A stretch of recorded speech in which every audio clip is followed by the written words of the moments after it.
আমরা এখন দেখতে পাচ্ছি 2 বিলিয়নের বেশি আমরা মাসে আসছি। আজকের বিষয়বস্তু যেটা আপনার যেটা বললেন যে রেমিটেন্স, একটা অত্যন্ত গুরুত্বপূর্ণ।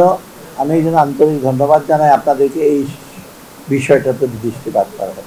কারণ রেমিটেন্স কিন্তু নেট ফরেন এক্সচেঞ্জ যেটা আর্ন করি, রেমিটেন্সে অন্যতম।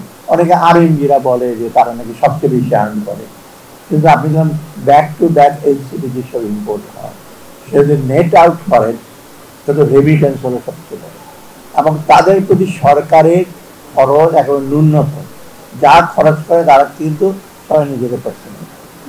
অর্থাৎ যেটা যেটা তারা পাঠায় সেটার অপরিসীম গুরুত্ব। আমরা এখন দেখতে পাচ্ছি 2 বিলিয়নের বেশি আমরা মাসে আসছি।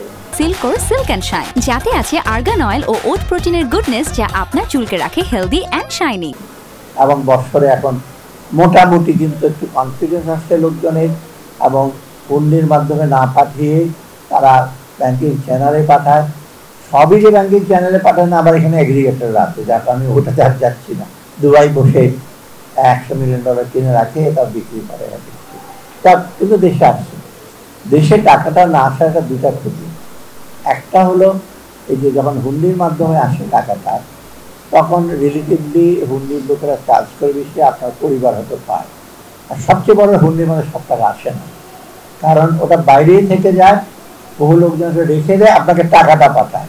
ওই যে আছেন না, আপনাকে মেসেজ দিল, একটা হুন্ডা করে চট করে মোটরসাইকেল করে সকাল করে দিয়ে চলে গেল, কিন্তু আসলে তো ডলারটা আসে না, বা পাউন্ড স্টার্লিংটা আসে না। না আসার ফলে কি হয়, আমাদের যে বৈদেশিক মুদ্রা রিজার্ভ।